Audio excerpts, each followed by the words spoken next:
Greetings, welcome in. It is Bettor's Last Stand, show number 112, coming to you from the Pine Room Watchdog Studio in downtown Wheeling. And it's turned back into winter. We had a little bit of a heat wave. Now it's back to a blustery, chilly day out there. Lots of precipitation, some snow, some wintry mix, as Chris likes to say. And yeah, we're getting ready for Christmas now. Just a few weeks away, but this is second week of December, and we're into the sports calendar as deep as we're going to go for a while, at least to the end of 2024. Pretty much everything going right now except for baseball, and we got plenty to talk about here. Recapping last week's action here from show number 111. We were up just over 10 units, about 10.3 units on the week. Definitely not very good, but could have been a lot worse. We had some really heartbreaking, agonizing losses, and then some other games that we were just way off on and we had no chance. Sometimes we pick the right side and it doesn't get there. Other times you pick the wrong side and it does. So that's what makes this game so fun, and hopefully you are enjoying and trying to turn a little bit of a profit here with us on Bettor's Last Stand. But focusing on this week's action, as we got Champions League football going on right now. If you hear me react to anything, that may be why. We have some live tickets going right now that we'll talk about in the second portion of the show, the all-football portion of the show, which you can hear over on the Watchdog Network as usual on a Friday afternoon. Time slot's a little bit different. Going forward, we got the Sam Andy Classic coming up, so we got 3 games that'll be on the Watchdog Network. We'll talk about those in length here and give you the rundown of the schedule coming up in just a little bit. But let's focus on what we did last week. 10.3 units, again, not awful, but not great. We were 10-6 in college football. Georgia, the outright winner. We told you the Bulldogs were the better side there. Maybe people would disagree with that, but I never ever once in that game thought Georgia was going to lose. Just by watching the game, no matter how many mistakes they made, Texas could never make any plays. I'm not certain that Quinn Ewers is that good. I never really liked him that much, and I'm starting to really think that he's kind of right along the same lines as the Howard kid from Ohio State. Just okay against bad teams, but against real good teams, just okay, and maybe even sometimes mistake-prone and sails the ball on his receivers quite a bit. Texas has a lot of talent, but I'm not sure they're tough enough to be able to win yet. I don't know if that's Sarkisian or just some of the players that he has that are left over from the old regime. We'll see. We'll see here in the coming days as the playoff bracket is out. We'll get into that in depth in the second portion of the program. So, again, Georgia was the call. We had them plus the points. We had them on the money line, so a good one there. And we were NFL. NFL was not so good. 6-9 in the NFL. Not good. Some really, really bad choices. Some games that had no prayer. We had the under in the Rams and Bills game. Jeez. Well, there's only 84 points. We narrowly got over the total. So, yeah, those are the kind of games. It's just when things start spiraling out of control, you thought it was going to be played one style, and it was not. Because Buffalo, I was worried about Buffalo being able to cover in the slot, and they absolutely cannot. I thought maybe that I was just wrong about that, but I think that game showed that the Buffalo secondary's got a lot of problems. So, could be a tough one for them. They're going to have to outscore a lot of teams. So 6-9 in the NFL, 7-3 EPL. We stay hot there. 19-7 over the last 3 weeks. We were 3-4 in the Champions League Match Day 6. We have about 6 or 7 bets pending right now. So we'll hopefully be on the right side of that when it's all said and done. But graded to this point, we were 3-4. With 7 matches pending. EPL again 7-3 last week, 19-7 over the last 3 weeks. No go in the F1. Actually, we were 1-2 in Formula One this week. 1-2. We had the double podium for Ferrari was second and third. So that not a bad one there. But F1 season had not done us very good here since Sam left the show. We've kind of struggled a little bit. So sharing ideas with him obviously proves to be pretty important. College football futures 8-11. We recapped those last year. But we did cash 4 more NFL futures. Not bad. We're up to 12-2 on the season. So if you followed us on our NFL future bets, you're really doing well right now. It's 12-2. That's, I got to say, is hard to do, even for a professional. It is hard to do 12-2 in the NFL. And a lot of these were cigar smokers. I mean, we've won these bets now with several weeks of the season still left. So that's the mark of what we had, as was a pretty good wager on a lot of these. Now, we had some bad ones too. So we had 2 bad ones in the NFL. We had a lot more in college. But nonetheless, 12-2 in our NFL futures. That's as strong as you're going to find at any service, anywhere, pay or non-pay. And now we have a situation here where we got a soccer penalty here. We got Borussia Dortmund, who's a team that we have on our ticket for this week on Bettor's Last Stand. They trail 1-0 to Barcelona in the 60th minute. They got a penalty now, so maybe they can knock that up at 1-1. All right, moving along, NBA and college basketball. Let's go through some of the best teams in the NBA cover-wise. 18-7 now for the Cavaliers, so they've definitely slid a tad. It was going to be hard for them to continue to play at the pace that they were playing early on. Toronto 17-8, Memphis 17-8, and the Houston Rockets 16-8. Those are your best cover teams in the NBA to this point. About 25 games in, and Borussia Dortmund converts the penalty 1-1 there in Dortmund. Yeah, it's a home game. All right, so worst cover teams. Again, those best cover teams in the NBA: Cleveland 18-7, Toronto 17-8, Memphis 17-8. Houston 16-8. The worst cover teams: the Washington Wizards 6-15-1. The Denver Nuggets of all teams, that's 2 years removed from a title, and they are 8-13-1 against the spread. And then the disastrous experiment that has been the Phoenix Suns. They now 8-15 on the season against the spread. So bet those teams at your own risk. NBA overs and unders. Atlanta 17-8 to the over. Memphis 16-9 to the over. The Pacers 16-9 to the over. And the Cleveland Cavaliers 16-9 to the over. I went through the under stats. There's not a whole lot of teams. Like every under, even the top under teams, like 9-11 or something, like, or 11-9. Like there wasn't anything distinctive that stuck out trend-wise as far as the NBA and the unders go. Wonder why that is. Maybe because no one guards anybody. And I'm tired of that narrative being squashed by people. And there's a lot of people on shows that I respect that talk about the NBA and how good it is and how it's the best it's ever been. And I just have to professionally and politely disagree, because it's just not. It's an awful product. I can just tell you, just from my own excitement level, it's absolute trash. It's guys don't ever break out of a jog.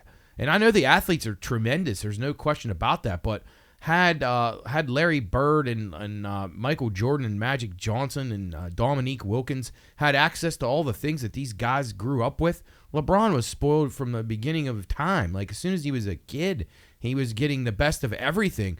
Those guys didn't grow up like that. None of them did. None of them came from a silver spoon livelihood where they were the very first day that they dribbled a ball, their parents knew, oh my, this person's going to be special. Or you had no avenues to even exploit that like you did in modern times. So you give them the access to the things that the modern day player has, and it's going to get real ugly about how good those guys would have been, because they had the basketball sense and the toughness, and you give them the better shoes and the basically LeBron's doing gene therapy to keep himself young. Give Michael Jordan that. See how many more years he could have played. Oh, good luck. Nonetheless, NBA, horrendous product, but I continue to give you the numbers on the stuff. If you want to bet it, that's fine. Even from time to time, I'll take a shot on something, but I'm not watching it. That's one thing where you won't hear me giving any in-play insight on the NBA, because to me it is extremely hard to watch and it's just a bad product. On to something a little bit better. College basketball. Here's the best college basketball teams against the spread so far this year. It's Oregon State, 7-0, the Beavers. St. Bonaventure, 8-1. Houston Christian, 7-1. Liberty, 7-1. Elon, 7-1. Furman, 7-1. Florida A&M, 6-1. Those are your best cover teams in college basketball. Worst cover teams in college basketball, Louisiana. We had them on here last week. Well, they haven't covered since. They're 0-8 now. Alabama A&M 1-5, UNLV 1-6-1. That is Grand Canyon 1-6. The Stony Brook Seawolves checking in at 1-7. St. Louis Billikens 1-7. Texas Southern 1-7, and the Minnesota Golden Gophers, Power Conference Gophers. Look at this, 1-8-2 in the Big Ten. And the Big Ten schedule just starting to start up right now. So could be a tough sledding fair for the Gophers up at the barn. Now, it used to be a pretty good home court advantage up there, but I'm going to have to keep this in mind when I go to the drawing board.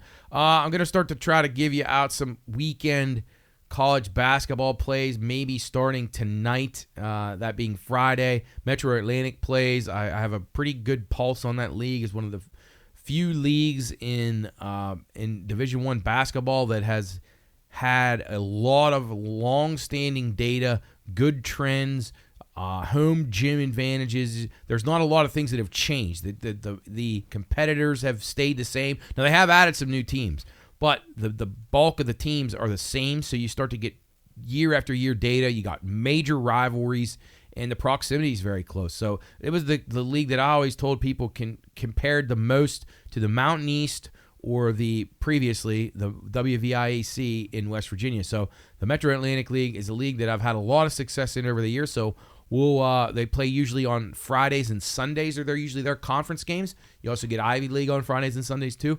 So once they start getting in, we had the first week last week, I dipped my toe in the water a little bit on their dogs. Dogs play well in that league. So actually was mad. I played a couple money lines on dogs that were catching like 1.5 on the road. And I think the 2 of the games, the team lost by 1. And I played on the money line instead of taking the 1.5. And that was an example where I probably should have done both, but I did not. But I'll try to pass on some of those. I don't have the lines yet for those games. As the season goes on, I'll be able to kind of make my own line, so I'll be able to give you a kind of a previewed look on, okay, if this number is between this and this, we'll go with it. If it's not, then stay off. But I'll list these at BLS_PRP for you in some more Friday action, maybe some Saturday games as well as we get into conference play. And things are starting to heat up in college basketball. You're seeing a lot of games and a lot of good teams and a lot of good competition. So good to see. Glad to have it back in going strong. Worst college basketball teams, ATS so far. I already went through those. Louisiana is the very worst. Oregon and St. Bonaventure are your top ATS teams in college hoops. Switching over to racing, we're putting racing to bed until February right now. It's kind of a sad day. The Etihad Airways Abu Dhabi Grand Prix is in the books. Lando Norris takes it home. He leads all 58 laps in Dubai. And he clinches a constructor's title for McLaren. Now, if you're not familiar with the F1 circuit, they give out a constructor's title, which is the manufacturer that has the top points production of the season. And McLaren knocks off Red Bull for the first time in several years, as Red Bull had a dominating run. Max Verstappen, along with Sergio Perez, dominated for several years. Sergio Perez really, really was bad this year, like extremely bad. He finished dead last again with a crash this week. He may just be finished, and that really hurt Verstappen, who ended up winning last week, but he can't carry the torch alone. You got to have 2 cars competing, so congratulations, Lando Norris and Oscar Piastri. Oscar Piastri going to be a very good young driver. Lando Norris already good young. I thought Ferrari into the season the best of anybody, and they get Lewis Hamilton coming over to Ferrari, so he makes a switch from Mercedes, and we'll see. We'll see what happens with Lewis. But lots of changing parts there going on in the F1, but that's good. It was a competitive year. We had drivers win. We had Lando Norris win. We had Carlos Sainz win. We had Charles Leclerc win. We had Lewis Hamilton win. We had George Russell win. We had Max Verstappen win. We had Oscar Piastri win. That's awesome. That is the first time in years that I can remember that many different drivers winning. So great stuff for the cars. Great stuff for the drivers. And we'll switch some teams, but going to have a strong 24-25 season, I would expect, from the F1, or I guess it'll be the 25 season, because there really won't be any 24, because we'll be turned past 24 by the time that happens. So nonetheless, that puts it to bed for the season. Again, Verstappen wins the championship. Lando Norris and McLaren win the Constructors' Championship. So a good year, and it's nice to see that 2 different sects won. So Red Bull maintained their driver championship, but they could not hang on in the constructor championship. And strides were made by all the teams, especially Mercedes and Ferrari and McLaren, who finally surpassed Red Bull. So should be a great 2025 season on the F1 circuit. F1, we switch from F1 over to MLB, and what won't be a very pretty 25 season, as Juan Soto signs a record deal. He's making like $6,000 a minute. It's astronomical. You can look up the figures. It's mind-boggling, but it's not surprising at all. Like, if in comprehension-wise, like when you break it down, it's like, wow, how could anybody make this kind of money? But we saw this coming. I mean, we saw this coming back with Bryce Harper, and we talked about it on here many, many times. Like, there's no end in sight. Eventually, a guy's going to make $1 billion. Eventually, a guy's going to make $2 billion. It's just a matter of time. I don't know if anybody's ever going to draw a line in the sand and say, you know what, enough is enough. We're not paying anymore, and we're not extending ourselves above $500 million. That's it. You can come here. $500 million is the most we're giving you. We're not giving you 15 years, which is ridiculous. I think it really hurts the sport, but you saw this coming, and it's inevitable, and the owners created it, and they pass on the expense to the fans, and it's not right. But the only way we stop is to not go to the games, and gambling has become a big part of this now, and I think people are a little bit more inclined to stay home now that they can gamble because you can watch multiple things, and you got multiple action, and going to the game sometimes it takes away from you trying to find angles on other sporting events that you like, and obviously in-play is kind of out of it. I mean, you can bet on the game that you're watching, but you don't have a whole lot of options for the other games. You don't have the multiple TVs set up or any of the build-your-own multi-screen features that you have on some of the cable systems. So I think that these owners might want to watch themselves a little bit, because if your product's not really, really good in person, people just aren't going to want to go. I can speak firsthand. I'm content to probably never go to a North American pro sporting event ever again in my entire life. I would probably go to racing. I would definitely still go to a NASCAR race, and I would definitely go to an F1 race in the States, and I hope to do that. I probably would even go to an MLS game, only if it was for Messi or some of the guys that I never got to see when they played world football abroad.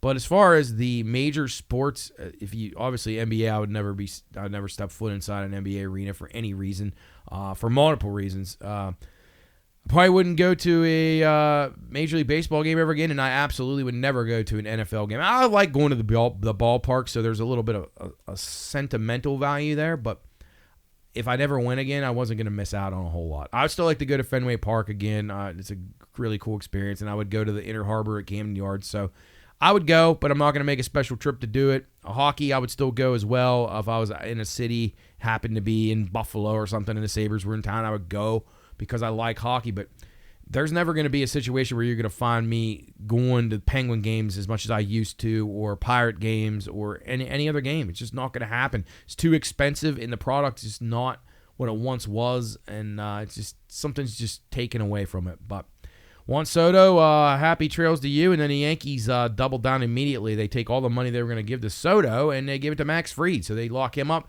And then you got the Pirates, who make a ridiculous, stupid trade that's unnecessary.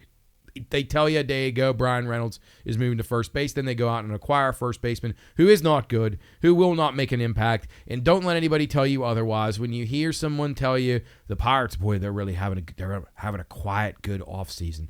No, they're not. They're not having a quiet, good offseason. The only way that the Pirates offseason gets any good at all is go out and sign Teoscar Hernandez. Go out and make a splash with a real player. Don't go get Anthony Rizzo, which they probably won't do now because they got this other clown coming in. But this organization is a joke. You're moving your all-star outfielder to infield, and you're moving your once-in-a-generational talented shortstop to outfield. Now tell me how many franchises have ever done that when it wasn't forced by the guy having injury or something. There's been situations where very good catchers, just their bodies couldn't hold up and they had to move to first base or outfield. Totally understandable. But not this. I mean, then they just completely give up on these guys immediately. And Brian Reynolds' defense didn't cost them any wins last year. This is a really stupid franchise, and if you're dumb enough to believe it, I'm sorry, and I feel sorry for you. We'll talk more about that in length on the Pine Room Radio Show on the Watchdog Network each and every Monday, Tuesday, and Friday. But this stuff fires me up. I'm tired of hearing about the Pirates doing things right. Paul Skeens has to have a counter in his house, on his phone, at Livy Dunn's house, everywhere he goes, that just counts down the days when he can leave this mess. They're a joke. They're never going to win, and I don't really care what anybody says. I'm right about this. They suck, and they're never going to be good. And Derek Shelton is down there at the winter meetings trying to tell you that lineup that they had was good last year, and they just need a couple of more pieces and some more depth, and then they're going to be a contender. It's a joke. You got the best pitcher in baseball. You've done nothing to help him. And you're not going to do anything because all the good free agents are going to be gone here in the next week to 10 days. and then you're going to be left around grabbing this year's Rowdy Tellez. So good luck to you, Pirate fans. If you're like me, you're so bitter and so pissed off that you don't even want to root for him. You almost root for him to lose. That's how mad you are. But enough is enough. Enough baseball talk. Soto to the Mets, and he'll do well there, but they probably won't win a World Series. And now you got all the losers scrambling to try to get the Japanese guy and some of the other hot pieces, but we'll see. Dodgers still the team to beat, plus 350-ish, I think, and then 750 on the Mets. They are now the second choice, so you got the top two choices in the betting markets, both from the National League. I'd probably sign up for a NLCS of the Dodgers and the Mets. I think that would be decent once again, so we'll see. Long way to go, and but it won't be long, really, until pitchers and catchers report. You got about 2 months. And then we get to talk about how great the Pirates pitching staff is. And they just traded away Ortiz, who was actually a pretty decent piece that I thought maybe they could have got a lot more from somebody than what they got. But enough baseball. We're going to talk football after the break. It's not the Pine Room on the Watchdog. Boy, been a long week already, and it's only the middle of the week. It's Bettor's Last Stand. That's the show we're doing. 112. Bettor's Last Stand, episode 112. We're going to be back after a quick break. And we will dive into all forms of football. It will be the round football, the pigskin football, all the misshaped footballs, North America, all over the world after this. It's a Pine Room on the Watchdog.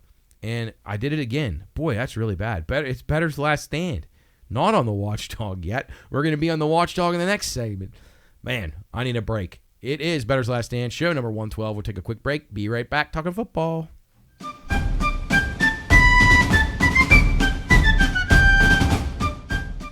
Reminder, this show is for informational and entertainment purposes only. All wagering activities should only be conducted by those 21 years of age or older and within the confines of federal, state, and local law. If you or someone you know has a gambling problem, contact 1-800-GAMBLER. That's 1-800-426-2537. All right, men, load the cannons and hold the line. You're listening to Bettor's Last Stand.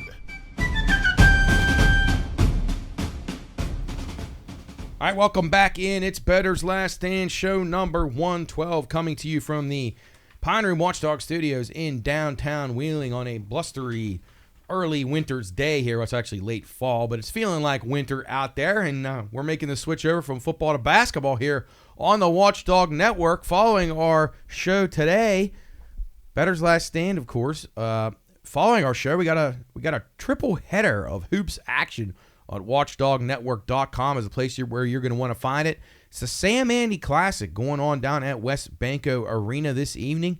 Should be 3 really good games. 4 o'clock coming up right after us. It will be the Wheeling Park High School girls taking on the Martins Ferry girls. You've heard both these teams on the Watchdog already to this point, as we had Ferry and Wheeling Central in action last week in a good game that Central was able to pull away. And then last Friday, it was Wheeling Park taking down Spring Mills in their opener up at the Palace on the Hill. Coach and Jarrett were on the call for that one. Coach and Super were on the call for the Central and Martins Ferry girls. So Martins Ferry girls back in action. Wheeling Park girls back in action. 4 o'clock over West Banco Arena. Soup will be on the call. It's a Sam Andy Classic. Follows us here on Bettor's Last Stand, Watchdog Networks. Where you're going to want to be. 6 o'clock game. It will be boys hoops action. Wheeling Central takes on powerhouse Monroe Central. Monroe Central's played a few games already. I believe they're 3-0. Wheeling Central yet to tip it off for their 2024-25 season, but we should look forward to that one. Should be 2 pretty good teams in action there at 6 o'clock over at West Bank Arena. And then at 8 o'clock, the nightcap, it's Wheeling Park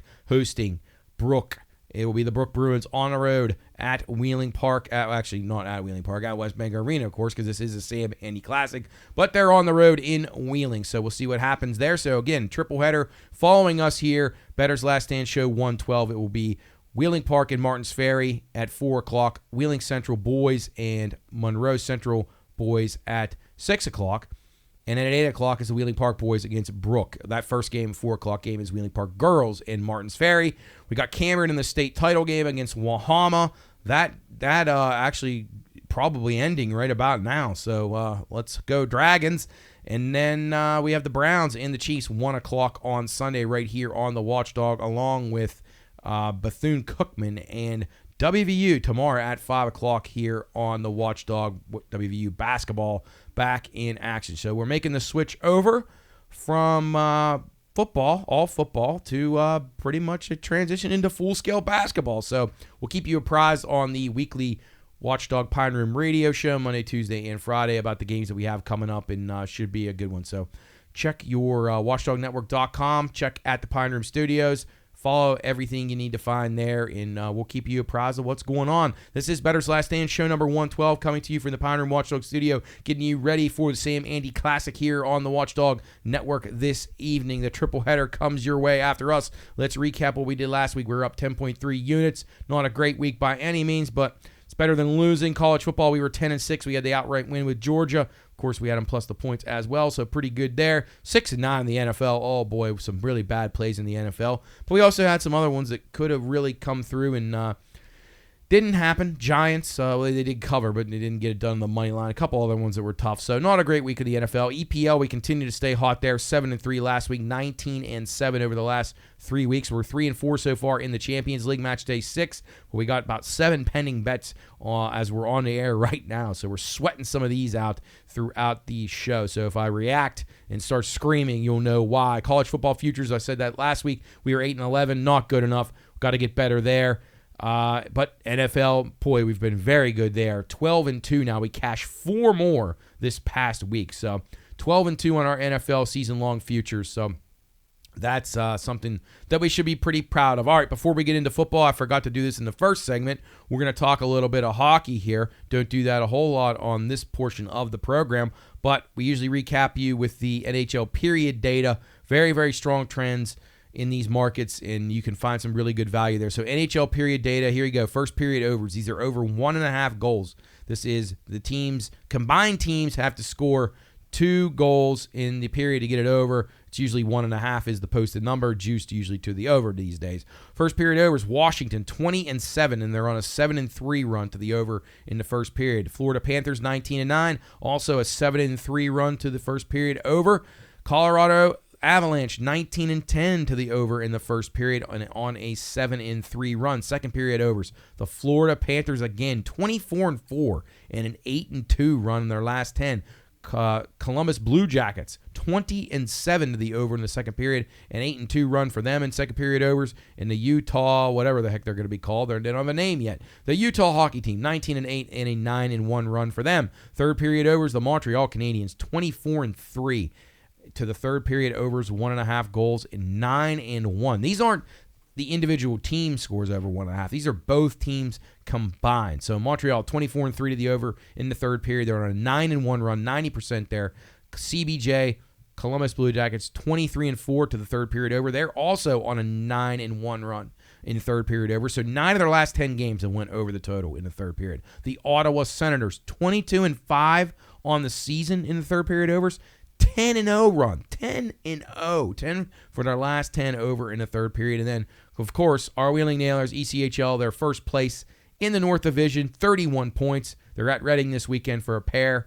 Nailers now adjusted to be the favorites in the Northern Division, along with Adirondack and Trois-Rivières and Norfolk. Those are your 3 or your 4 contenders there. So great start to the season for the Nailers. All right, bad beats. Let's go through these. College football playoff rankings, we'll talk about those, how I think that there's no way they got their 12 best teams. If that was what they were trying to do, that they failed miserably. And then the Dallas Cowboys, we had it here. That was one of the reasons why we were 6-9 in the NFL. We had Dallas money line. We had Dallas plus the points. It all came apart. They block a punt. They're going to be in great position to win the game. Oh, no. They got a guy that doesn't know the rules. He tries to field the punt, and guess what? The Bengals recover it. Bengals march down the rest of the field and easily score to win the game and cover. And really not indicative of who should have won that game, but Dallas continues to shoot themselves in the foot. So if you had that one, if you tailed us there, it was a tough one. That's a really tough one to swallow. You make the play on special teams, you're going to win the game, and you blow it on your home turf. Another team that blew it. This time it wasn't at home. This was at Leicester City. This was, can't remember if this game was Saturday or Sunday morning. My days blend together. But Brighton. We had Brighton, one of our 3 losses in EPL. We were 7-3. Brighton was one of our 3 losses. Wonder why? Well, they were leading 2-0 in the 87th minute. Now, they only play 90 minutes, remember that. So you had to go 3 more minutes plus a little bit of stoppage time. Well, guess what? Leicester City scores 2 times. Jamie Vardy scores, and then a debacle at the end in stoppage time. The Seagulls surrender another goal, and it ends up being 2-2. They're actually lucky they didn't get beat. But they had numerous chances to close that game out on some free kicks at the top of the box. They had a couple of slam dunk put away transition opportunities that they did not convert, and that's your downfall. If you do not cash, you're inevitably going to give it back up, and the momentum can swing very, very quickly. Industry news and notes: a Senate Judiciary Committee, that's the United States Senate Judiciary Committee hearing, has been set for next Tuesday. The titles of this: America's high-stakes bet on legalized sports and gambling. So I don't know what these senators are going to discuss. Dick Durbin from Illinois, I believe, is the chairman of the Judiciary Committee. Not a big fan of his. I think he's a bozo and an idiot, but that would be expected from most politicians. So, wow, what a game this is. Barcelona now, since we've been on the air, Barcelona was up 1-0, then it was tied 1-1. Then Borussia Dortmund trailed 2-1. Barcelona tied it up. Dortmund just tied it at 2, and now Barcelona just took a 3-2 lead. And we have Dortmund, of course. But the Judiciary Committee will meet next week. I'm anxious to see how they're going to meddle in our industry and try to tell us what to do when they have no idea what any of it is. Hopefully they have some bookmakers come there on Capitol Hill and actually educate them a little bit, because they really, really desperately need that, as do many other jurisdictions. FanDuel announces new responsible gambling dashboard, that is. It's called My Spend. It allows you to see your spending, your deposits, your winnings in an easier way. So they're trying to cut down on people that are losing their homes, I guess, and not being able to feed their kids. All jokes aside, wager responsibly. You hear it in the commercial here on Bettor's Last Stand. This is for amusement only. Don't go crazy. Have a little fun. Win some money, but don't get crazy with it. Late drama, and if you saw this bet last week, major drama. A player wagered $3.1 million on the Eagles' money line against the Carolina Panthers on Sunday's game at Circa Sports, and they nearly lost. Carolina has a chance to win the game. A guy drops a ball down on actually would have rolled in the end zone and scored, but tough one there. If you were that guy, hopefully you survived it. But you should never be betting with that big of a favorite. You know, you got a 13, 14-point favorite. Betting the money line to win a couple grand is a stupid idea for a guy that made $3.1 million. You got to wonder how he got his money. Probably wasn't by using his brain. NFL best bets. Here we go. Are the teams that are best against the spread, that is. Denver, 10-3. Pittsburgh, 10-3. The Chargers, 9-4. Detroit Lions, 9-4. Washington Redskins, 8-4-1. Minnesota Vikings, 8-4. The worst team, ATS, in the NFL, the lowly Tennessee Titans, 2-11 on the season for them. Dallas now 1-6 straight up and 1-6 ATS at home. The only game they covered was Thanksgiving Day against the Giants, who are actually even worse than them, if you can believe it. So not good for Dallas. Really, really bad way to lose. NFL favorites now 143-62 straight up on the season. 101, 98-6 ATS on the year. NFL home teams 105-97 straight up. 106-90, 106-90-6. That is ATS. NFL overs 107-97-3. So not a whole lot of variation here. You're seeing home field advantage is not nearly as important as it once was, because a lot of these fields are exactly the same. They all have the same kind of turf. You don't have as many grass fields and those kinds of things. A lot of stadiums don't even have wind as a factor anymore because the roofs close. And yeah, so you're starting to see that home field advantage is not a simple 3 points like it used to be when you would make spreads. Carolina Panthers, they begin the week a -1.5-point favorite against Dallas. Yeah, how about this? We told you last week, 33 straight games they went being a dog. If they close as a favorite, it will be the first time in 33 games that the Panthers are favored in a game. So we'll see what happens there. Lopsided ticket counts from the NFL last week. These are the results. 83% were on the Bills. They lost outright. -4.5 at the Rams. We had that one right here on Bettor's Last Stand. We had the right side. That was the Rams. 70% on the Bears plus the 4. That a loser as well. And we were against the Bears last week. Had the 49ers. 70% on the Bengals -5.5. We just talked about that fiasco. Probably not indicative of how that should have went. Probably should have been Dallas there, and we would have had another cover, but it didn't work out. Saints -5, 67% of tickets on them. That was a loser. 66% on the Steelers, -6.5. That was a little tighter than people think. It was a winner, but it was a little tight. And then 66% on the Dolphins, -6. Depends on what you got that number at. It went off, I think, at 5.5. There was some 6.5s out there earlier in the week. So they won by 6 in overtime. Very lucky. So you could have got a push, a loss, or a win from that ticket. Lopsided tickets for this week. Here we go again. Bengals -5. Just amazing to me. 86% of tickets on the Bengals -5. Prior to last week, they had been on a terrible run of not covering, and they still haven't beaten really anybody good. If you consider the teams they've beaten, Dallas is the best team. So you're nuts if you keep doing that. 78% on the Broncos -4. That's crazy how that one's worked out. 71% on the Steelers +5 at Philly. 71% on the Ravens -14.5. I think that might even be higher now. 68% on the Jets -3. 68% on Arizona -5.5. When are we going to learn about the Jets too? Why are people lining up to bet the Jets every week? 67% on the Minnesota Vikings -6.5. All right, college. Let's recap these ones. So last week's college football title games, the ticket results looked like this. Oh my, is that a goal for AC Milan with a late goal against Red Star Belgrade? That could be a big one for us there. College football title week tickets, here we go. 93% were on Oregon -3.5. That one a winner. But they had to work for that. Penn State, I thought at times was the better team in that game. Disappointing. 75% of tickets on Texas. We told you that one seemed off to me. They were laying 2.5 against a better Georgia team who already beat them once, and it was a de facto home game for Georgia. Georgia wins it in overtime, so that was a loser. 83% on Arizona State. We were on this one. -1.5 against Iowa State. They rout the Cyclones. 86% on Tulane. -4.5 against Army. No good with Tulane. 68% on Marshall. +6. That one was good. 75% on SMU. -2.5. No good. They lose to Clemson on a late field goal. And 67% on Jacksonville State. That one a cigar-smoking winner on Friday night as Rich Rod gets the W there. All right, let's switch it over to soccer here, and then we'll get back to the football that everybody comes to this show to listen to. I also want to shout out our friends at the Cave Club that listen each and every Friday. It came to my attention that we have some guys down the Cave Club that like to tune into Bettor's Last Stand. So thanks for listening, fellas, and hopefully we found you some winners. And if you have anything you'd like to see us add to the show, at Pine Room Studios on social media, or if you prefer the old-fashioned way, pineroomstudios.com. You can find the email on there. Shoot us a message. Let us know what other kind of content you want us to talk about here on Bettor's Last Stand, show number 112, as we get you ready for the Sam Andy Classic. That's right, basketball action tonight on the Watchdog Network, a triple header of action. It's the Wheeling Park girls in action against Martins Ferry at 4 o'clock, directly following us. Then it will be the Wheeling Central boys taking on Monroe Central. And then the nightcap, it's the Wheeling Park Patriot boys taking on the Brook Bruins. You can hear all those games.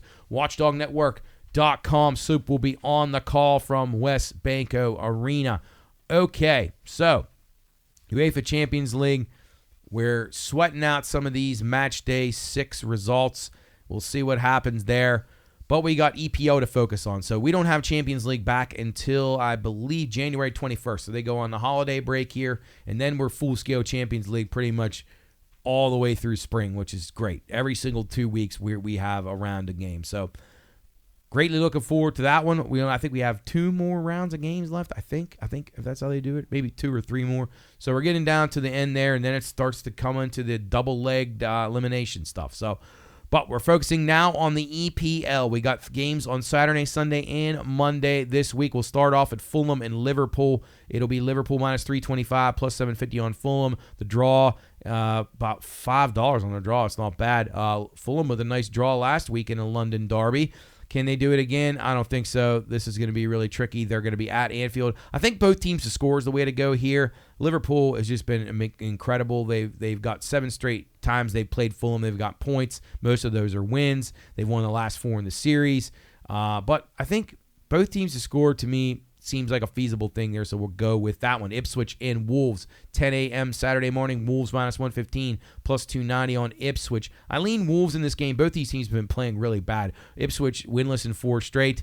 Wolves has lost 3 straight overall. 5 of the last 6 in this series have had 1 goal or less. There's been some 0-0 draws in here. So a lean to the under and a lean to Wolves there, but no official play on that one. Leicester and Newcastle. Newcastle minus 335, plus 785 on Leicester. Leicester, who haunted us last week, 475 on the draw there. The last 2 in this series have went under the total. Newcastle winless in their last 4 overall. I think they get back into the win column here at home. They've played decently. They just can't finish out games. And Leicester, 1 win in their last 8. They drew last week. They're going to be very happy about that, but I don't think they're going to be happy about this trip to Newcastle. It's not going to be fun for them. We'll go Newcastle on the Asian handicap minus 1.25, where you can go a little higher. Choose your price on that one. Everton at Arsenal. Arsenal minus 425, plus 1,075 on Everton. Right there as Arsenal gets ready to take down Monaco. It's a 3-0 Arsenal lead late there. Arsenal starting to get their mojo back a little bit, and I think that's just about the right time for them because they needed it because they were really, really struggling. They've won their last 3 in the series against Everton. That's not really going to make anybody say, wow, Everton's really not been very good. But I think that this is a game where Arsenal will probably win the game, but I like the game under. I think that Arsenal, they're gonna put up a good defense here. I think they keep this very businesslike, win the game 2-0, maybe even 3-0. You can get 3.5 out there. So we'll go under Everton and Arsenal on Saturday morning, 12:30 p.m. kick on Saturday afternoon. It'll be Aston Villa at Nottingham Forest. Villa plus 175. They're a small dog here in Forest, plus 165. Small favorite, 225 on the draw. BTTS is where we'll go here. Both teams to score. I think there'll be some goals here. Both these teams have played decently lately. Aston Villa, nice win yesterday in Europe. They scored some goals there. Nottingham Forest been scoring a little bit more. Home teams won the last 3 in this matchup. So maybe a small lean to Forest. That's why they're favored. Sunday's match is 9 a.m. It will be Crystal Palace at Brighton. We had Brighton last week. They're minus 110 this week. Plus 280 on Palace. The draw around plus 280. You can find some plus 290s out there. 4 of the last 5 have been, 4 of the last 6 in this contest have been draws. So maybe Crystal Palace has drew Manchester City. I don't know. I think both teams score here. I think it's at least 1-1. Very good chance it could be a draw. So maybe play the draw and both teams to score. Manchester United and Manchester City. The Manchester Derby. It'll be City minus 180. United plus $4 here. The draw plus 380. The last 8 in this series have went over the total, and they've went over easily. So I like over the 3 here. I think there'll be goals. Both these teams right now, kind of a mess. City came back to reality a little bit. They won a match, and then they drew a match. So they're playing a little bit better, but they're still surrendering. And Manchester United, they got a new manager now, but wow, they're all over the place, messed up. So I think both teams play wildly aggressive here. Maybe the bookings too. I think that both these teams are going to be desperate to win this to keep their fans happy. City obviously has a little bit more leeway. I've seen they win titles every year. But Manchester United, they really need a good performance here. So we'll see what they can do. I like the over the 3, and perhaps you may even want to go adjusted number there and go like over 4 and maybe a draw. Brentford at Chelsea, London Derby. Brentford plus 670. Chelsea minus almost $3, $2.95 in most spots right now. The draw plus 470. Brentford plays outstanding in these London derbies. Now, they are on the road here. They have not been as good on the road, but these London derbies, Brentford is good to score a goal almost every one of these. So both teams to score, good value on that one. The home team hasn't won. The home team has not won in this matchup in the last 7. So that would say Brentford is the side. Chelsea's my team. I'm wearing the shirt right now, but I would lean Brentford in this game. I would do a Brentford draw no bet. And I would definitely play Brentford to score at least 1 goal, maybe even 2 goals in this game. They are a very, very exciting team to watch, and they give their fellow Londoners quite a bit of headaches throughout the last few years. Tottenham and Southampton. Southampton plus 325. Tottenham favored here, minus 140, 335 on the draw. And Tottenham has not played very well. They're up and down and up and down and up and down. Southampton winless in 5 overall. We have them to be relegated. We think they will be. 6 of the last 7 are over in this one. So I like the over here. You find some 2.5s out there, and I saw some 3s. So get on that before it gets to 3.5. Tottenham and Southampton over, and I also think both teams will score. Both teams have scored 8 straight times in this matchup. So BTTS, Spurs and Southampton, and then Monday Night Football. It'll be West Ham at Bournemouth. Bournemouth minus 135. How about that? Plus 335 on West Ham. You never would have thought those numbers would be this. You'd think those were inverted at the beginning of the season. Draw plus 310. I think a draw could be in the cards a little bit here, but I like both teams to score once again. And I lean Bournemouth. I think Bournemouth, they've won 3 straight overall, are playing pretty good. And West Ham has not looked good. They've looked very bad. They've lost 4 out of 7, and they have not been impressive at all. So Bournemouth is a tough place to go and play, and I think this will be a tricky night for West Ham. But I think maybe a draw, maybe a 1-1 draw on both teams score. So that's what we got in the EPL. Our Champions League matches are starting to wind down now here on match day number 6. We'll recap those next week. Hopefully we have a few more winners. I know we got one good winner there with Juventus, a nice plus price winner right there. So Juventus getting the job done with an impressive victory today in Champions League action. And, you know, whenever you can beat Manchester City on their home turf, I think that is a good sign for you. All right, let's jump into the NFL. Everybody's favorite thing, the NFL. Except for me. Week 15 is already here. These teams, there's a lot of bad teams. There's a lot of teams that are struggling. There's a lot of teams that are probably ready to shut people down for the year. And I don't blame them because it's really, I can't wait till this stuff's over. It's tough to watch, tough to have to follow, tough to deal with. Doesn't do a whole lot. For me, anyway, Dallas at Carolina. The first game will start with 1 o'clock on Sunday to be Carolina -2. The total 43 in this game. Dallas off a terrible Monday night football performance, at least at the end. They were in that game, had a very good chance to win. Carolina playing a lot better. Took the Eagles to the wire. We did have them, and they nearly won the game outright. Carolina's had 13 sacks in their last 3 games. That's pretty good. Dallas opened -2. Now it's Carolina -2. As we talked about 33 straight games, Carolina's been a dog in the NFL. Maybe not here. I lean Dallas here, and I like the over in this game. I think both teams' offenses looking like they're improving quite a bit. I think Bryce Young, lots of confidence, and same thing with Dallas. I think Cooper Rush has played well. Rico Dowdle's ran the ball well. So I like over 43 quite a bit here and lean towards Dallas at Carolina.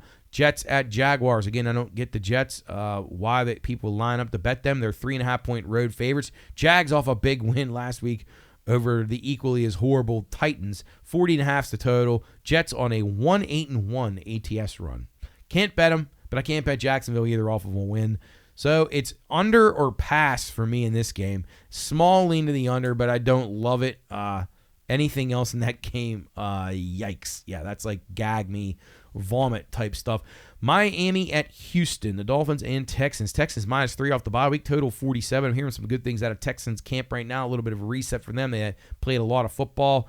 Training camp started early for them, so maybe they clean up a few of their mistakes. Miami on the road, I don't trust them. We'll go with Houston -3 at home. Kansas City at Cleveland. It'll be Kansas City -4.5. The total 45 in this game. It opened KC -5.5 down to 4. People are finally learning. Stop betting the Chiefs to cover because they're just not a covering team. They're a winning team that is not a covering team. 0-7 their last 7 ATS. I like the under in this game of 45. Chiefs defense travels pretty well. I think they'll be good. Mahomes will make just enough plays to win this game, and maybe the Browns, I don't know. Maybe the Browns could perhaps pull the upset. They've already beat the Ravens and the Steelers, so why couldn't they beat the Chiefs? But I like the under 45, and that one up at Cleveland, Washington. You can hear that game, by the way, right here on the Watchdog. That will be 1 o'clock kick, Browns and Chiefs, right here. WatchdogNetwork.com. The Washington Redskins at the New Orleans Saints. Be the Redskins -7. Total 43 in this game. Skins off a bye. 47 was the total. It's down to 43 now. Looks like Derek Carr will not play. That's why the total has went down 4 points. I would lean Washington here. Don't love it. Hard to lay 7 on the road, but New Orleans is really bad. I think Washington is pretty good at blowing out the bad teams. So we talked about that before, where they're good covering spreads against a really bad team. So we'll go with the Skins. I think they got a shot there, and I like the under 43. Not sure the Saints will score much at all. Cincinnati at Tennessee. Once again, can't believe I'm saying it. Bengals -5 on the road. They've laid more points on the road than good teams do. They've laid more points on the road than the Bills. Like, that's not even, it's unfathomable to me. Anyway, -5, 47 is the total. We had another winner last week if Dallas knows the rules.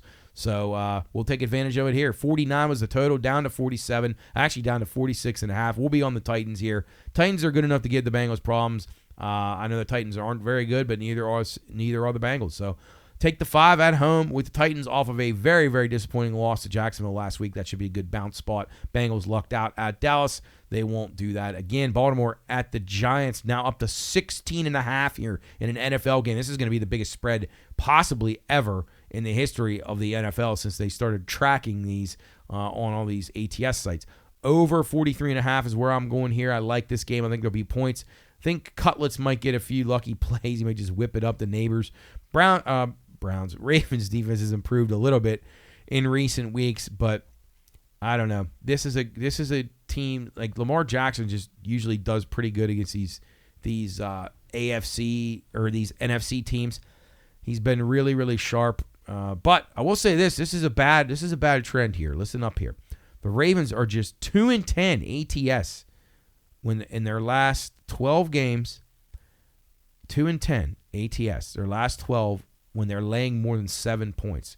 So not good as a favorite, contrary to what you might think. Also think playing the Ravens team total over might be worth it here as well. But 16.5, my goodness, that's a lot of points in the pro game. New England at Arizona. It'll be Arizona -5. The total 46. This thing opened Arizona -7, down to 5. Now back up to 6 in some spots. I like the under 46 here. New England's defense pretty good. New England's offense did move the ball pretty well. But I think both teams will struggle in the red zone here and lead to some field goals. So we'll go with the under the 46.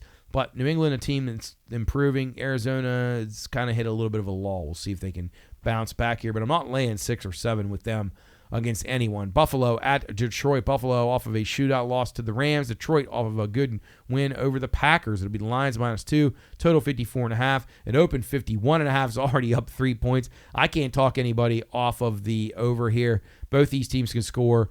Bills have some issues on defense. Lions, little bit of an issue on defense. They play high-scoring games at Ford Field, and the Lions are 7-2 ATS against the AFC since last year. So a small lean to the Bills, as my gut says. Bills bouncing off of a loss last week, and maybe the Lions are due to hit a bad patch. So if this would get to 3-some, I don't think it will. But I would take a shot with Buffalo. I may take a shot with Buffalo on the money line, but I do like the over 54.5. That's getting pretty high, though. But we think both these teams will score. That is for sure. Colts at Broncos. Broncos -4, total 44. Open -5.5 for Denver. Now down to -4.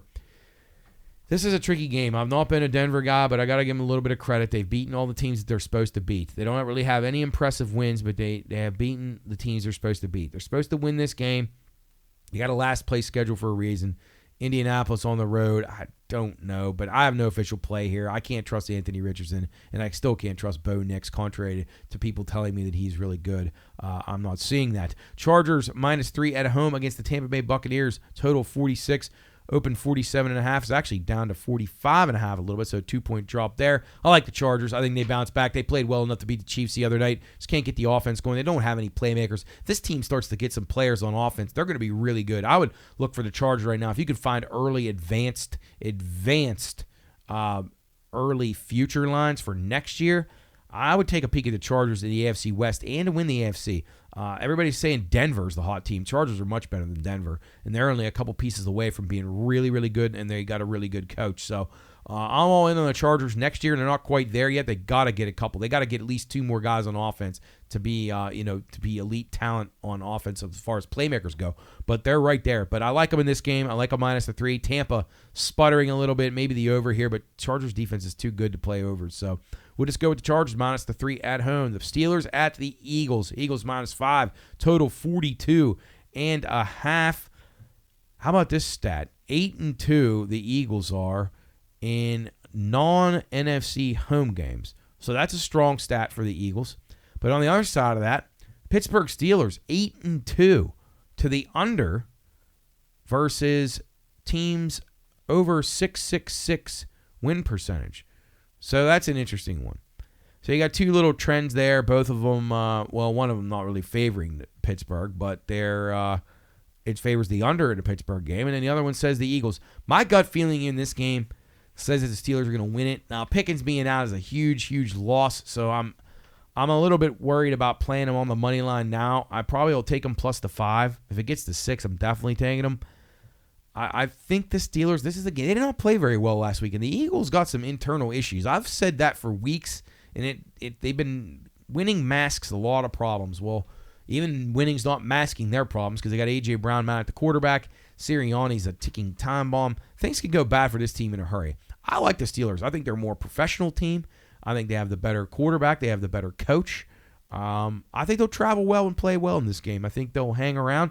Without Pickens is a big loss, though, because defensively it lets you do a lot more things now. You don't have to worry about him out there. So I'm going to lean Steelers, and I'm going to go under the 42.5. This thing opened 45.5, all the way down to 42.5, thinking that Pickens may affect the line a little bit.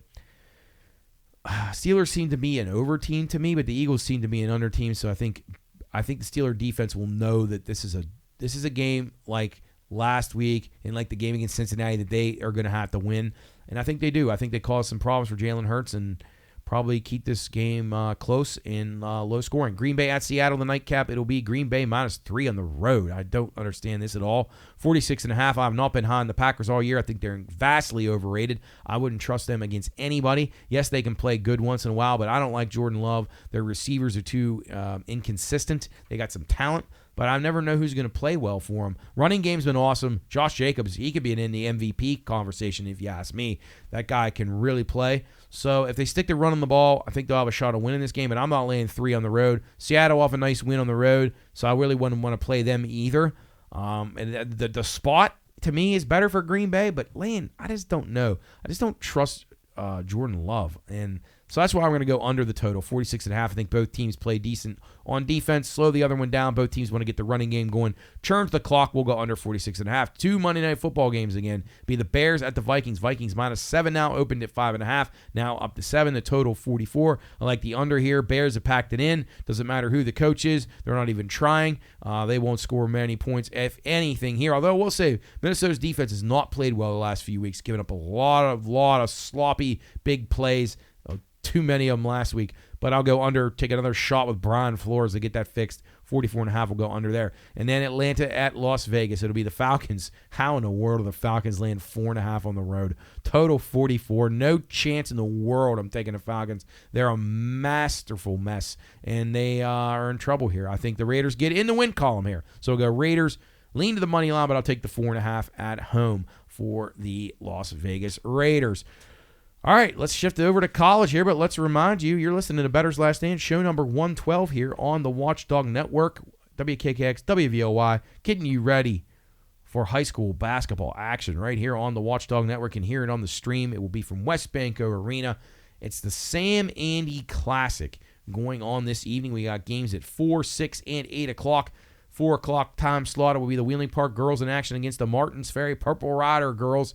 The middle game, 6 o'clock tip-off. Wheeling Central takes on Monroe Central in what should be a really good Ohio Valley matchup. 2 really, really good boys basketball teams. And then the nightcap, it will be Sam Andy's team, Wheeling Park, taking on the Brook Bruins in a rivalry matchup there. All those games over on WatchdogNetwork.com, and you can see them over at West Banco Arena should you choose to venture out into the cold on this Friday evening. Hopefully you have a nice warm fire and have a few drinks, and you can listen to the game right here on the Watchdog Network. All right, let's get into college football action. We got just a couple things to touch on, then we'll get into the playoff, and then we'll get into the a couple of the bowl games. I'm not going to go through the entire bowl card this week because, you know, there's so many moving parts here to these bowl games. You have the issue with the transfer portal. You have coaches leaving.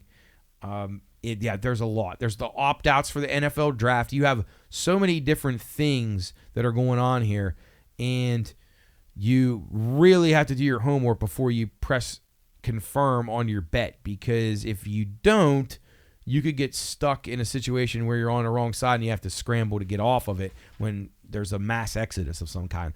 But let's start with Army-Navy. Talked about this way back, like week 5 or 6, that I said if you can find the Army-Navy game total up right now, and it's less than 40, you got to push play. Now, a lot of things have changed since then. Both these teams have kind of been, well, Army played very well last week, but had kind of been trending downward a little bit, I would say. Not that they're playing bad, but Navy especially kind of seemed like they hit a wall. But I think there's a little bit of value on this over the total right now. This thing's down to 38 now. It opened at around 40, 41 I even saw, a couple 40 and a halves. All the way down to 38 now. Could keep falling. People are giving this out as another under, like the death, taxes, and Army, Navy under. It's the three things that you can guarantee on in life other than professional wrestling, roller derby, and Walter Cronkite. Those are the only three things that are real in life. Well, the other three things that are real are death, taxes, and Army, Navy under. But I'm going against the trend here. I've said it all season long. I think these teams, both these offenses, can have big playability that they have not had in a while.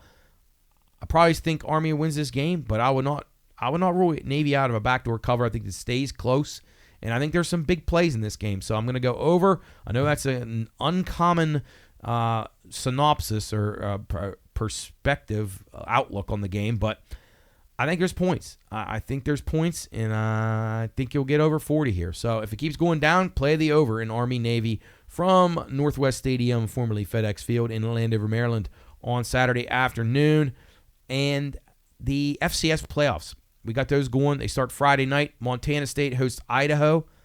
Montana State minus 10.5. That's up to 12.5 now. These line moves in FCS, pretty good. All the line moves got there last week. I'm going to go with Montana State minus 12.5 on Friday. So play that one before it gets up to 13. You want to get that before it gets up to 13 or 14. Absolutely. If it goes past 14, I'd play at 14 even if it goes to 14.5. I wouldn't play it. South Dakota State on Incarnate Word, a noon kick on Saturday. South Dakota State opened 16.5, now up to 18.5. We had Incarnate Word last week. They had a 2-point move. They got the job done. I'll be very leery here. Incarnate Word, pretty good team, but they're coming up against the Jackrabbits. This could be big problems for them. So I'll lay the 18.5 here with South Dakota on Saturday afternoon. And then another game, 3:30 on Saturday afternoon, will be the Mercer Bears against the North Dakota State Bison, the powerhouse Bison. This thing opened to 18. It's up to 20. Play it before it gets to 21, but we'll go with North Dakota State. These teams, they're cut above everybody else in FCS. So couple ones there. Again, all these plays, as always, posted at BLS_PRP on X. You can find them here. These and some other ones that we add on or that are time sensitive. Those you can find those on our site anytime you want. If you want to listen to the full version of Bettor's Last Stand, check us out. PineRoomStudios.com. You can hear the latest episodes of all the Pine Room Studios shows, any which one you want, as well as our YouTube page at the Pine Room Studios. Follow us on social media at the Pine Room Studios. College football playoff. Everybody's been waiting for this, and I got to say, I was at least a little intrigued about how this was going to go down and where people were going to slot in.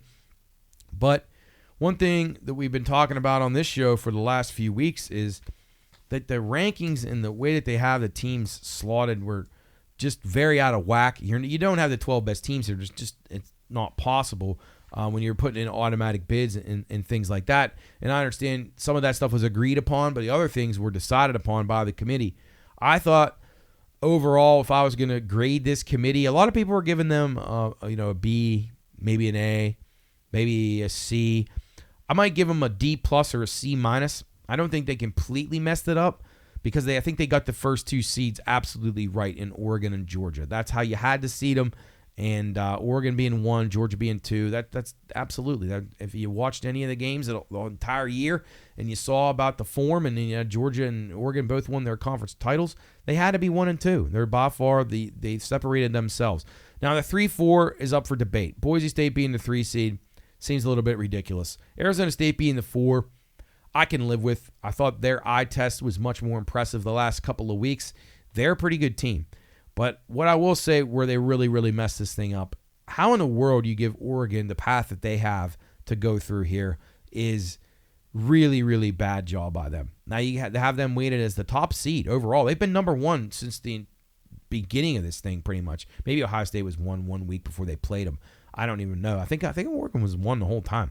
But Oregon now they got to bye, but then they got to play the winner of Ohio State, Tennessee, and likely will have to play Texas to the semifinals. Like, that's a really hard path to me. Now they don't have to play 3 games, so that's helpful. But even if you look at a team like Ohio State or Tennessee, tough path for them too, because they got to play each other, and then they got to go through Oregon, and then they probably got to play Texas. I thought that was very, very unfair to Tennessee and Ohio State. I thought it was incredibly unfair to Oregon. Thought Texas actually got a better layout. They get to play Clemson, who's their 11-point favorite against, and they get Arizona State, who I think Arizona State could be tricky for them, but they're still going to be favored significantly on paper in those games. So, matter of fact, if you wanted to go through the look-ahead lines of those right now, if Texas were to play Arizona State, they would be 13.5-point favorite in that game. That's pretty crazy. Tennessee would be a 4.5-point favorite, Oregon would be a 4.5-point favorite against Tennessee. They'd be a 1.5-point favorite against Ohio State in a rematch from a game they played earlier. On the other side of the bracket, Indiana Notre Dame, that game bothered me a lot. I thought Indiana should have absolutely been probably 11. They probably, in my mind, eye test wise, against anybody competent, they really shouldn't even be in this field. If you tell me Indiana's better than Ole Miss or South Carolina or Alabama, and everybody hates Alabama, but there's no way. That's just not. If you watch any games at all and you see how many difficult matchups those SEC teams had to play versus what Indiana played, it's not even close. I thought Notre Dame is ranked too high. I thought in my mind, if you had to have Clemson in here, I would have had Clemson 12. I wouldn't have had SMU in. So I would have had Clemson 12. I would have had Indiana 11. I would have had Notre Dame 10. And I would have had Alabama no lower than 9. That's how I would have done it. But you got Indiana and Notre Dame playing right there for the right to play Georgia. Now, I think Georgia gets set up pretty good there, although I was surprised at this. And I'll be on this, maybe the biggest bet that I've made in a long time. Look-ahead lines from bookmakers have Notre Dame a 1.5-point favorite against Georgia. That is absolutely absurd. Absolutely absurd. That number, that's got to be based on Carson Beck being hurt, which I'm not certain that they're not better without him. But I hope it gets to that point. If Notre Dame wins this and they play Georgia, it looks too good to be true to me. Georgia, to me, minimum touchdown favorite against Notre Dame. That's just off of not looking at numbers and going just visually off of these teams about who they've played and how they've performed and what their A games look like. Who's Notre Dame playing an A game against? Virginia? Ooh, wow, tough one. Stanford? Yeah, boy, Stanford, tricky game. Boy, it just gets old to me, but we'll see. I'm mixed on this game. I like Indiana a small bit, but we'll get into the card and get in the lines here momentarily. But breaking down the bracket is what we're trying to do here in this Exercise Bettor's Last Stand show number 112 on the Watchdog Network right now, getting you ready for Sam Andy Classic action basketball down at West Bank Arena tonight. Triple header right here on the Watchdog Network.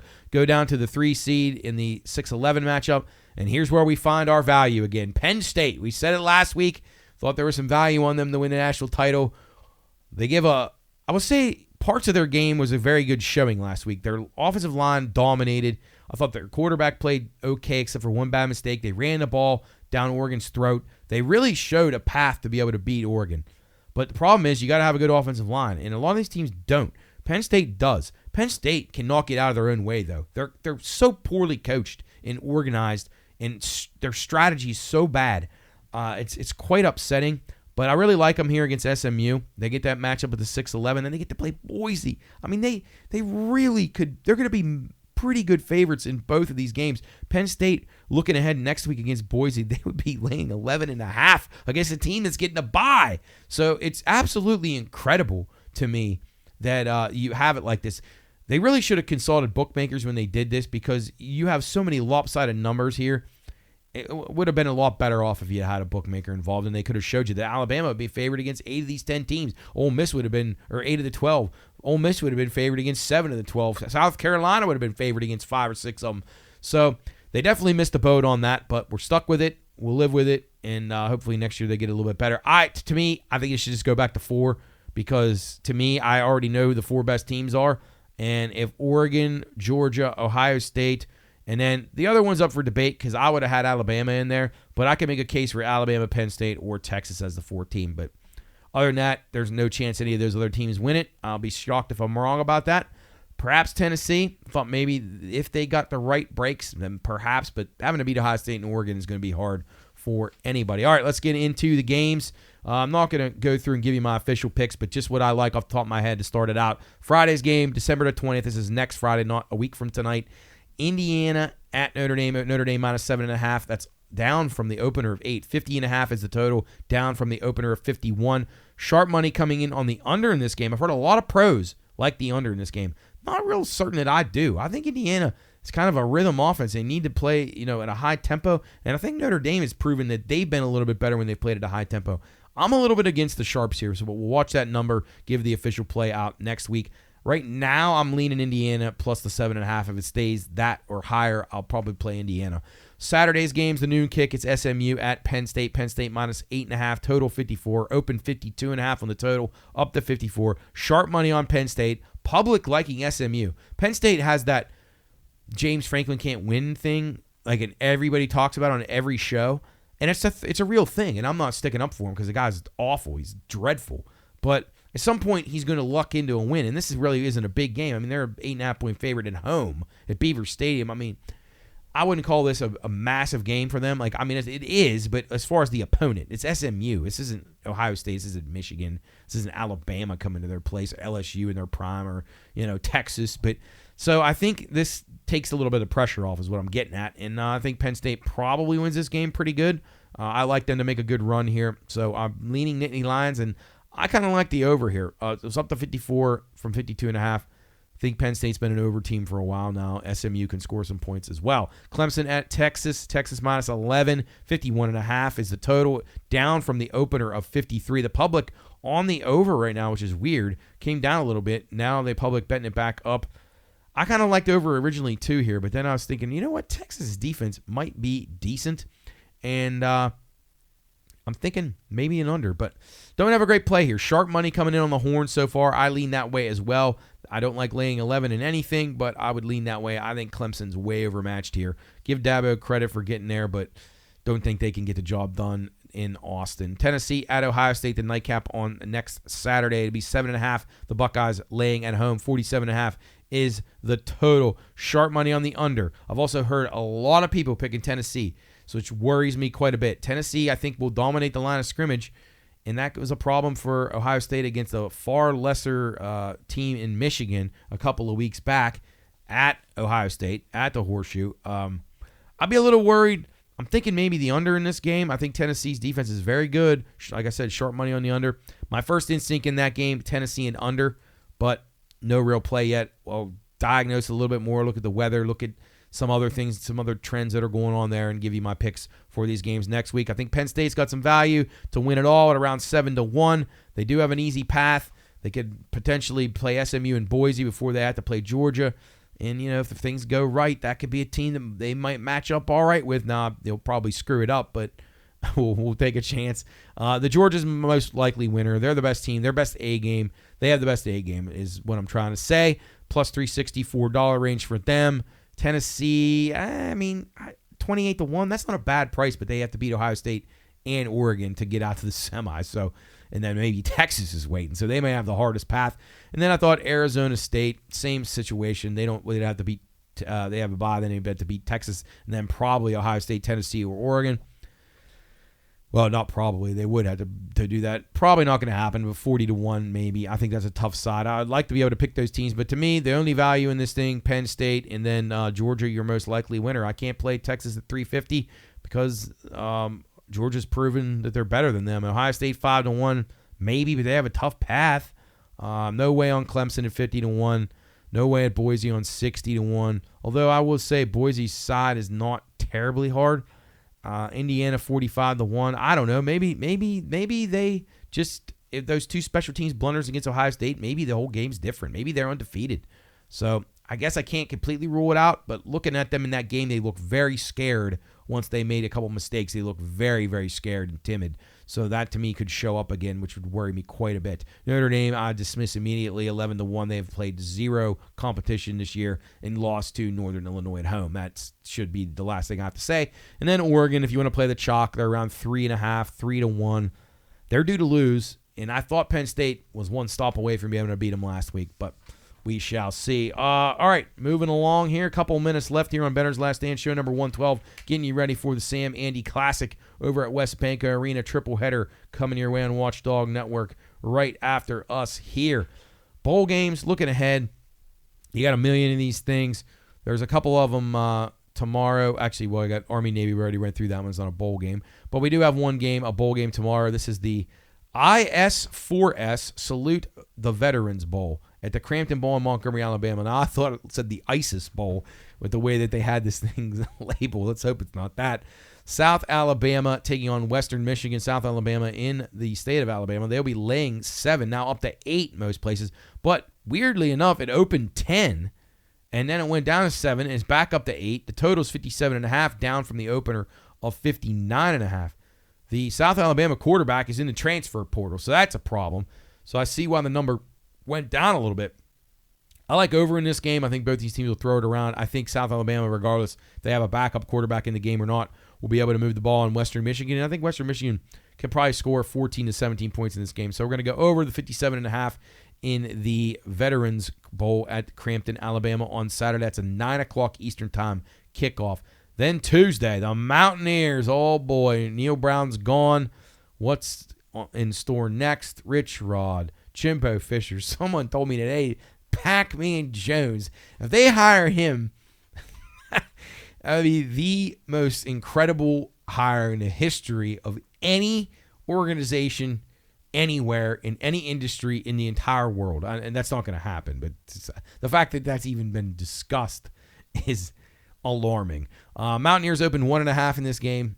You can hear the Mountaineers right here on the Watchdog. You're home for Mountaineer basketball, football, and baseball, girls and boys basketball. We actually had Coach Mark Kellogg on the show earlier this week. His Lady Mountaineers off to a great start. So continue to support them here by listening to them on the Watchdog, along with the other Mountaineer sports. So you can hear this one right here on the Watchdog on Tuesday night of next week, a 9 p.m. kick, ESPN. Mountaineers open 1.5-point favorites in the Scooters Coffee Frisco Bowl at Toyota Stadium in Frisco, Texas. Now Memphis is -3. So you got a lot of uncertainty about the Mountaineers. You have no idea what the portal's looking like here, who's going where, what kind of coach they have, who's coaching this bowl game. I don't know any of that. Tony Caridi and the guys will give you the rundown in the pregame show, which I believe will come your way at 6 o'clock on Tuesday.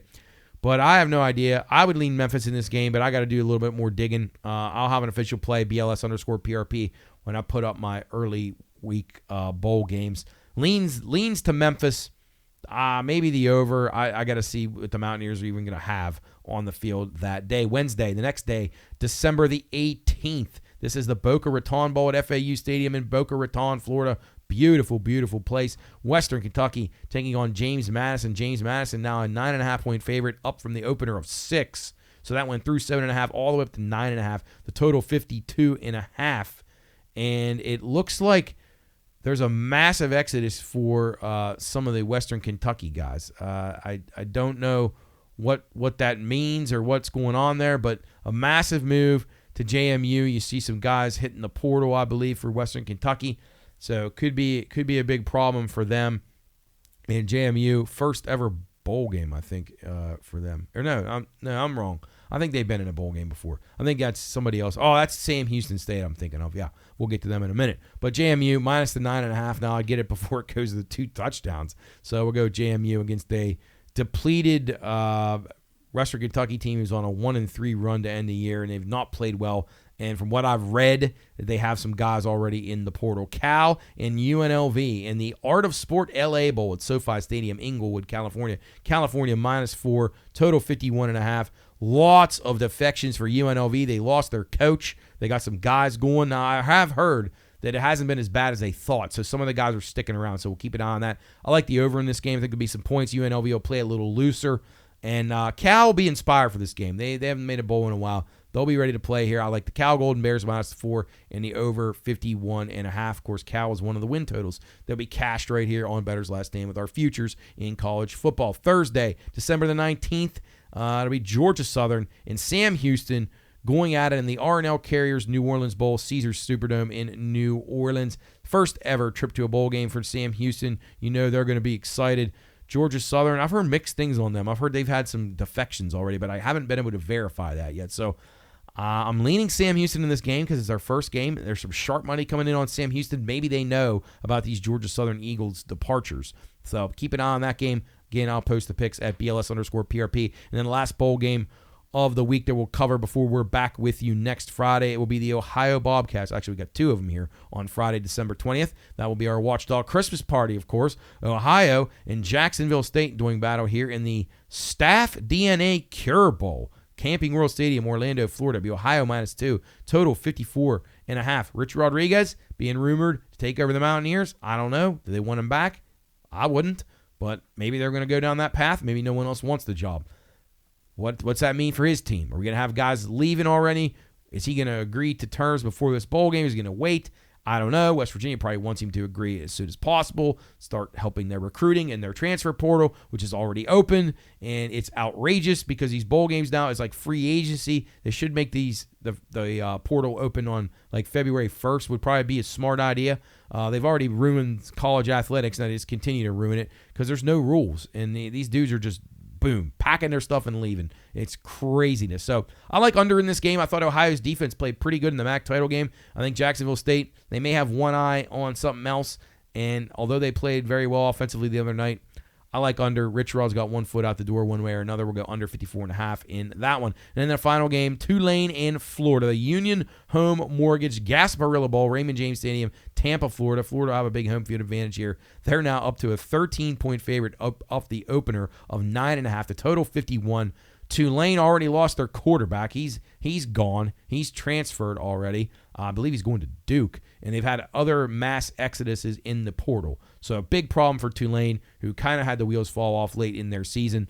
And the Gators, I will say, we had them under the total. They outperformed, and they did play a lot better towards the end of the season. So we're going to go with Florida. A small lean to Florida. 13 is a lot of points. But I do like the under in this game. I think the Florida defense will be way too much for Tulane. They have no quarterback now. Their really good quarterback is gone. He's transferring to the ACC. So that could be big, big problems. A couple other games that were worth mentioning looking further ahead. Next Monday or 2 Mondays, the 23rd, Northern Illinois and Fresno State. That's the Potato Bowl. I like that game over 42.5.